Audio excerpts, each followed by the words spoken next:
Evet arkadaşlar, inci yüzüğümüzden sonra şimdi gelelim nazar boncuklu yüzüğümüze. Benim elimde şu şekilde nazar boncukları var. Bakın bunların şu orta kısmı bayağı geniş. Bunlardan seçmek istiyorum. Evet, şu güzel arkadaşlar. Ben bu nazar boncuğunu seçtim.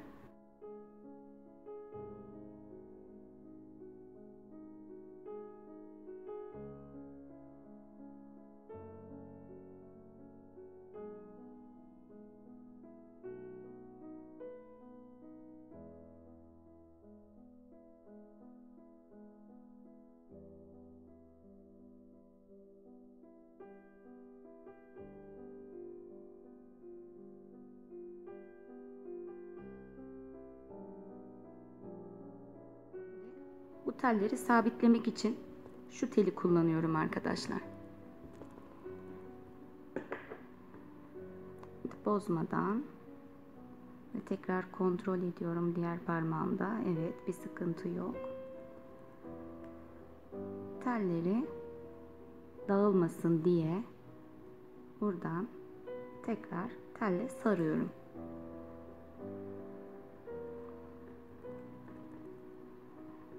Şimdi bu ucumuz burada bir kalsın arkadaşlar. Bu bize lazım olacak. Boncuğumuz burada. Henüz kesmediğim taraftan telimi keseceğim.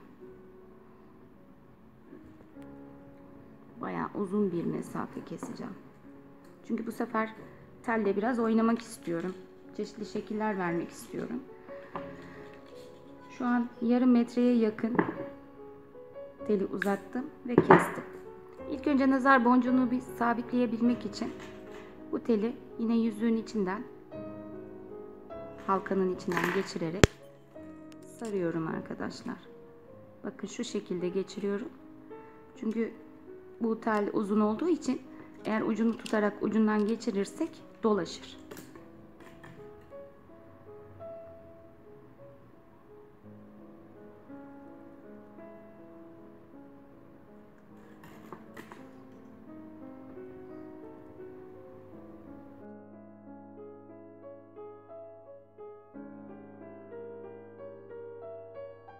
İkisini bir araya getirip şu şekilde büküyorum arkadaşlar. Bakın, bunu siz tabi karga burnuyla da yapabilirsiniz. Bakın, böyle bir uzun ucumuz oldu, bir de kısa telimiz oldu. Şimdi ben buna istediğim şekli verebilirim. Ben şu anda doğaçlama yapıyorum bu yüzüğü.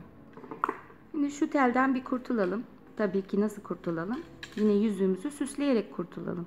İnce bir helezonik şekil yapacağım.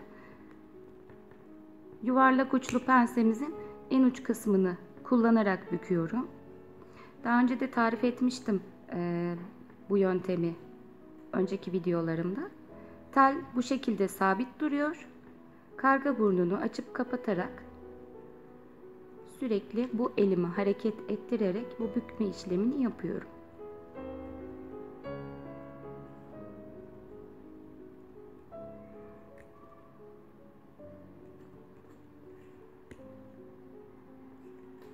Evet. Bunu buraya bir oturtalım. Bakın, bir uçtan kurtulduk. Diğer ucu da biraz süslemelerde kullanacağım. Şu telimi de bunun içinden geçireyim. Bu uç böyle burada sallantıda kalmasın. Teli geçirirken dolaştırmamaya dikkat ediyoruz arkadaşlar. O yüzden şu dip kısımlarda penseden yardım alıyoruz. Teli tekrardan nazar boncuğunun içinden geçiriyorum ve bu şekli buraya sabitlemiş oluyorum arkadaşlar.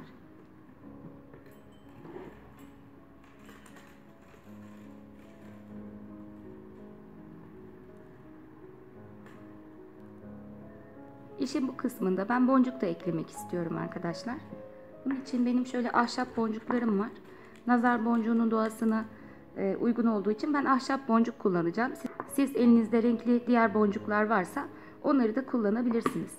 Nazar boncuğuma uygun renkler seçeceğim buradan.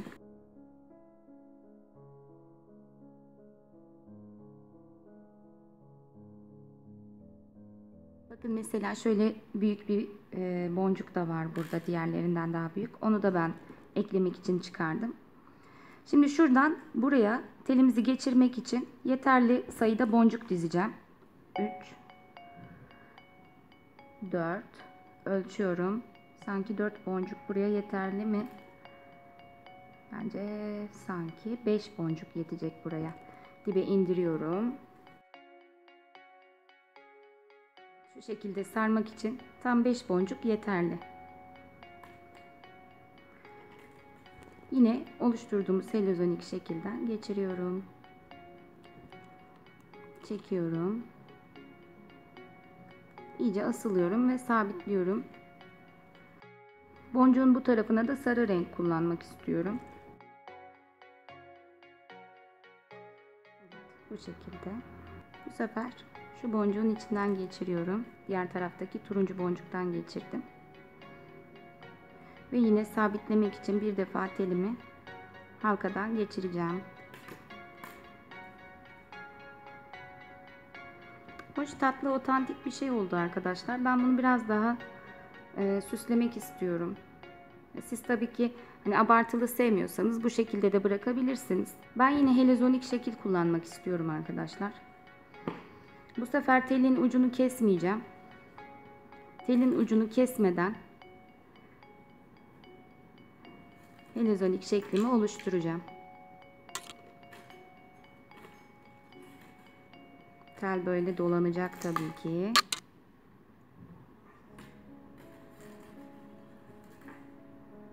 Bu uç bize lazım olduğu için kesmiyoruz.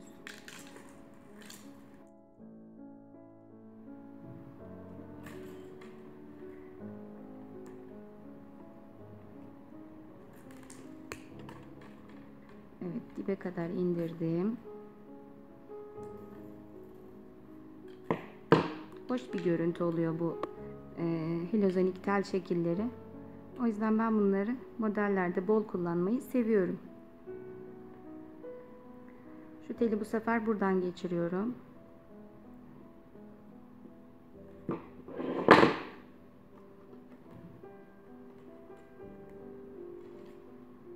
Telimi orada bırakıyorum arkadaşlar. Evet.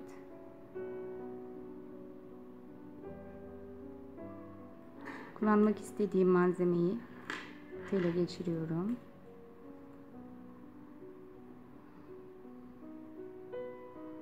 Ben bunu buraya yakıştırdım. Bence bu burada güzel durur. İlk önce bu boncuğu buraya bir sabitleyelim.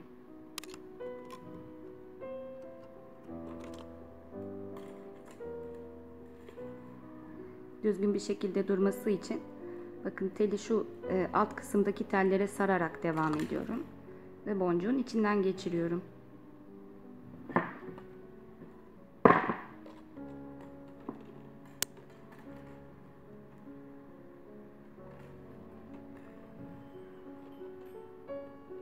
Şöyle biraz da dolayalım. Bu burada sağlam dursun. İstediğim şekilde bunu durdurduktan sonra yine heliozonik bir şekilde yüzün son işlemine geliyorum. Malzemenin içinden geçirdikten sonra daha önce gösterdiğim bu tekniği kullanacağım.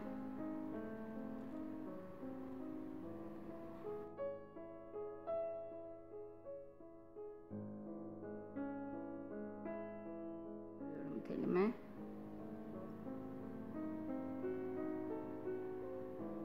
Tel sabit. Yuvarlak uçlu pensem hareket halinde. Bu işlemi bu şekilde yapıyoruz. Ve en son kalan boncuğumuzu buraya bunu sıkarak sıkı bir şekilde bitirerek sabitliyoruz.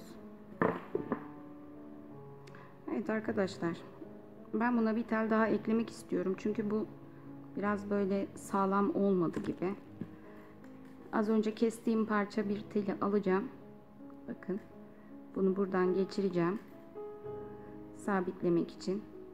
Sonra buradaki heliozonik şekilden geçireceğim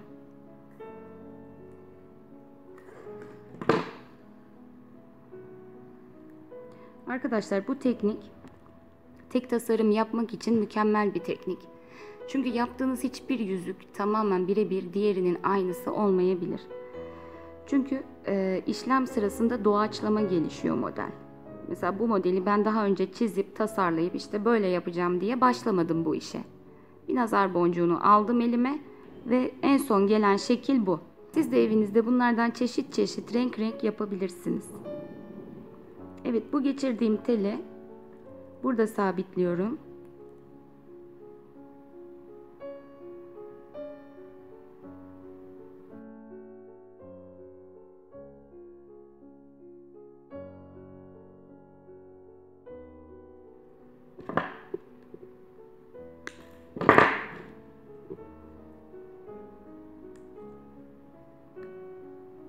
Bu şekilde sabitledim bu teli. Şimdi sıra geldi diğer tel ucuna. Onu buradan tekrar geçiriyorum. Şu şekiller. Onları sıkılayacağız daha sonra. Göstereceğim size arkadaşlar. Bu teli de buradan sabitliyorum. Halkalara, yüzüğün halkalarına sararak.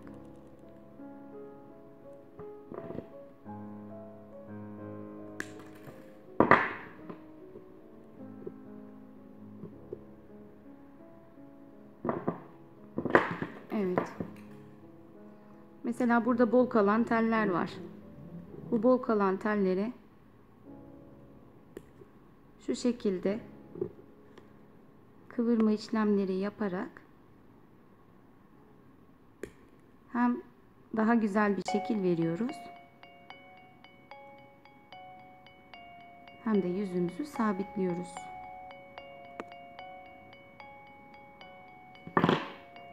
Bu şekilde yüzüğümüz hazır.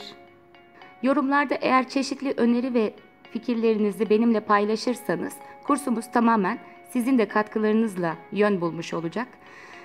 Ayrıca öğrenmek istediğiniz teknikleri de yazabilirsiniz.